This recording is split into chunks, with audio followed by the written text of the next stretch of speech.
Vi fik tildelt det her eksamenssæt, som er eksamenssæt nummer 4, og temaet det er Danmarks tilblivelse og europæisk middelalder. Og min problemformulering er, hvad har korstogene gjort ved vores syn på historien? Så vi skulle lave en problemstilling, hvor 1 er redegør, og der har jeg min redegørelse er redegør for middelalderens opbygning af det danske samfund, samt hvordan korstogene forløb. Og 2. Sammenlign hvordan bilag 5 og bilag 6 fremstiller korstogene. Og 3. Diskuter om korstogene har haft en positiv eller negativ indflydelse på historien.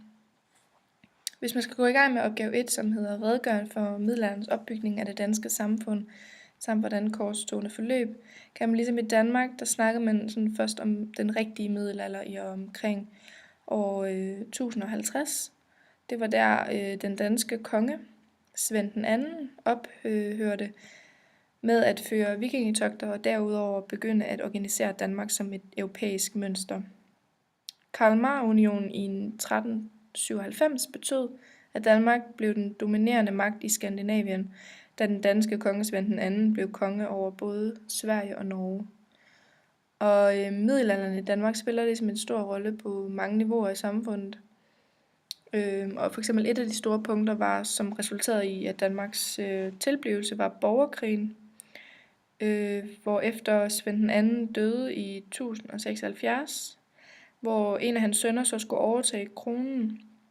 Kronen den gik så i arv fra bror til bror, og ikke ligesom fra far til søn, som man ligesom normalt ville gøre. Og det resulterede i, at der var en lang række fætre, som ligesom stod i kø for at reagere, hvilket godt kunne gå galt.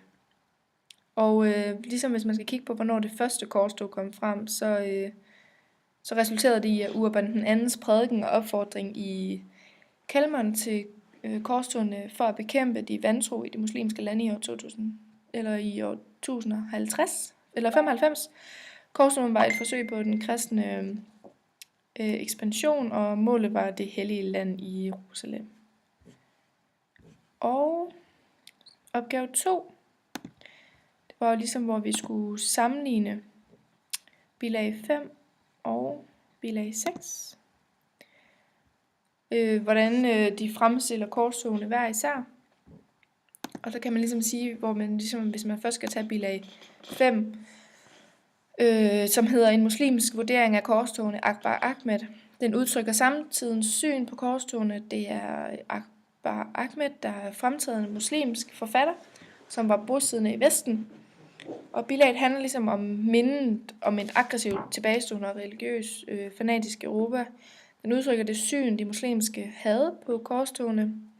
Og de muslimske bar stor nag til de kristne, fordi de sad på nogle af de vigtige centre, som Antiochia i Syrien, Alexandria i Egypten og Jerusalem i Palæstina.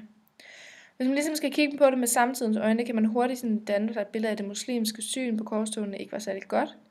Og hvis man læser i Gilde 8, så forklarer den at korstogene var årsagen til kristendom, såsom ligesom voldelig og intolerant religion, som nu stadigvæk lever ligesom blandt muslimerne. Og i bilag 6, som kaldes Korstogens billeder, af Gustave Dorés, Korstogens billeder i 1875. Den udtrykker ligesom det imperialistiske blik på historien, da historikeren Gustave Dorés, som nævnt tidligere, som har skrevet den i 1875, han blev født i 1832 og døde i 1883. Han er ligesom præget af den tid, bilaget ligesom er skrevet i, fordi han selv er fra tiden af. Bilag 6 handler ligesom om korstogens billeder af Gustave Dorés og Peter Hermit, som var prædikere om korstogene. Og han prædikede om korstogene efter at paven havde ligesom kaldt til krig for det hellige land i 1095.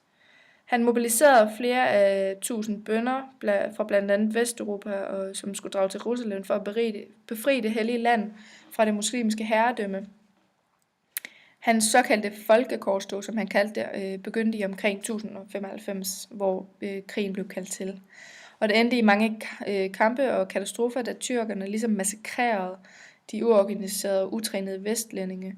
Og efter den her katastrofe sluttede Peter Emit sig til ligesom den rigtige af fyrsterne og organiserede ligesom korstogene.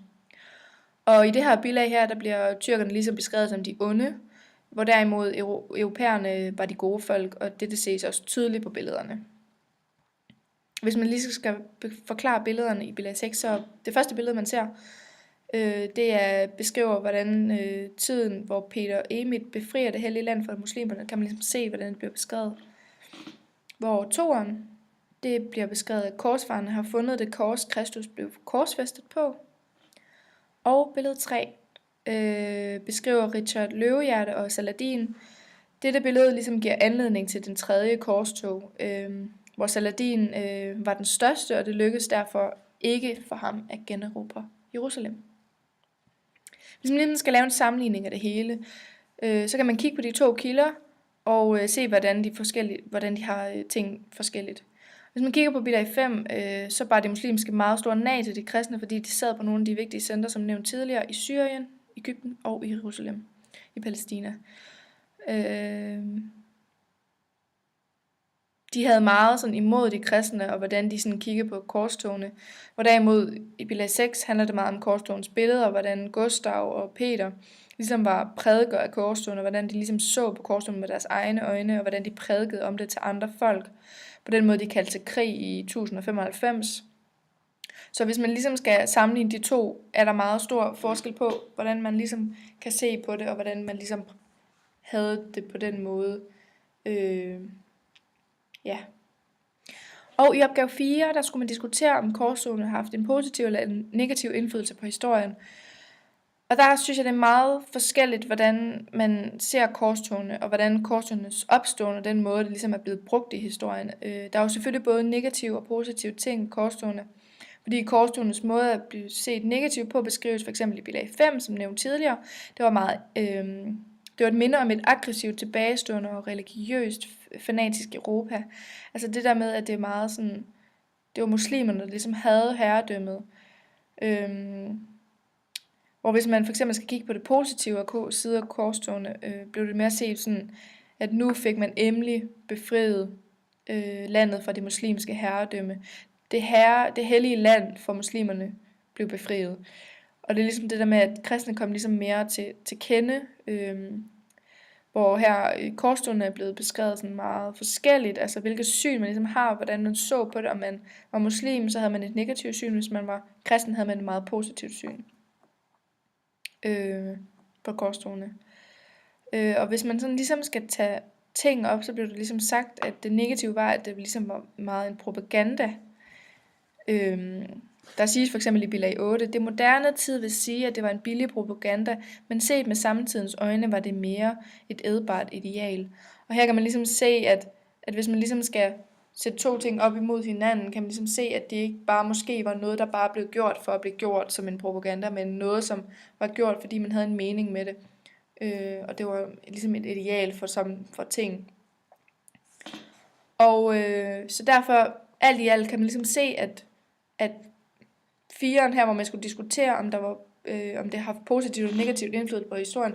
Og det har det selvfølgelig, fordi man ligesom har set det fra to synsvinkler. Man har set det fra det kristne del af, og man har set det fra den muslimske del af. Så derfor vil der altid være positive og negative ting på historien og på korstogene. Ja, det var vist nok det.